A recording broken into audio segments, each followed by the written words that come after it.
All right. Welcome back, everyone. Hope you're ready to dive in with us again. Definitely. Today, we're kind of ditching the usual virtual meeting checklist. Yeah. Like is everyone's mic working, that stuff. Yeah, we've all been there. We're going deeper. For sure. We're talking about how to actually get wisdom from a virtual roundtable discussion. Absolutely. Specifically thinking about healthcare here. Right. Like, imagine squeezing all the good stuff, the juice, from your top experts, right? All those insights. Yeah. How do we do that? Yeah, and what I think is really cool about the snippet we're looking at today, it all starts way before the meeting even begins. It really does. It's kind of like, how you got to prep the soil before you even think about planting, right? Yeah. You don't just throw seeds on concrete and expect a garden. You got it. So we're talking about, these busy healthcare professionals. Their time is precious. Absolutely. You got to maximize that expertise. And so this source talks about keeping it small.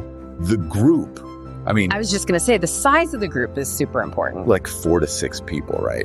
That's the sweet spot, I think. I've been in those massive meetings where it's like so many people, it's hard to even get a word. You get lost in the crowd. It's scattered. And no one really gets to fully share their expertise, right?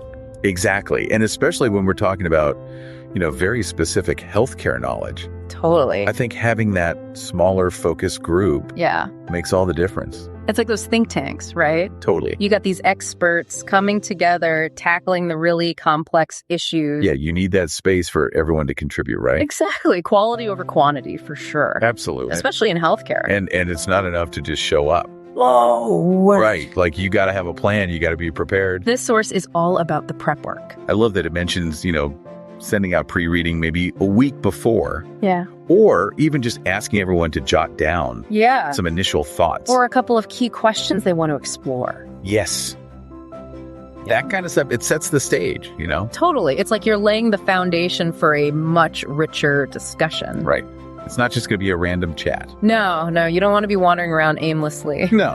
It's like having a roadmap for your conversation, Totally. Keeps everyone on track. Make sure you actually get something valuable out of it. And that's got to be, so crucial with these busy healthcare professionals, right? Yeah, their time is valuable. Everyone's time is valuable. But the thing is, it doesn't end when you log off, right? Right. The source talks about, and I love this phrase, action steps after the roundtable. I love that too. It's so much more than just like a thanks for coming, Yeah, it's not a one and done kind of thing. No. It's about keeping that momentum going. It's like building relationships. Exactly. And, in healthcare especially, it's all about collaboration. Sharing knowledge. And you never know where a simple follow-up could lead. Totally, right. It could be a new research partnership, sharing some best practices. Or just expanding your network. You're planting seeds for future collaboration. It's like that saying. Yeah. The fortune is in the follow-up, right? Yeah, absolutely. And speaking of valuable outcomes, let's talk about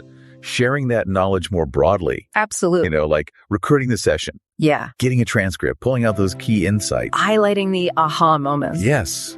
It's like, distilling this potent elixir. You got it. Of information. Turning a private discussion into something that can benefit the whole field, right? Exactly. Yeah. Exactly. Think about like blog posts, LinkedIn articles, even internal reports. For sure. You're sharing those best practices, You're multiplying the impact of that roundtable. Like that knowledge just ripples out. Yes, exactly. So to bring it back to you, our listeners, right? Right. Even a small snippet of information, like this one we've been looking at. Yeah. It can really spark a whole chain reaction of ideas. Right. And we've gone beyond, just hosting a meeting. It's about really harnessing the power of expert knowledge. Especially in healthcare, right? Absolutely. Where it's so needed. And this leads to a question for you, the listener. Yeah. What are you passionate about in healthcare? Yeah. What's that burning topic? What are the challenges you're facing? Who would you gather around that virtual table? To help unpack it all. Think about that potential. What insights are waiting to be discovered? Right. It's out there. Keep diving. Keep diving. Absolutely. Until next time. All right. Thanks for listening. Bye, everyone.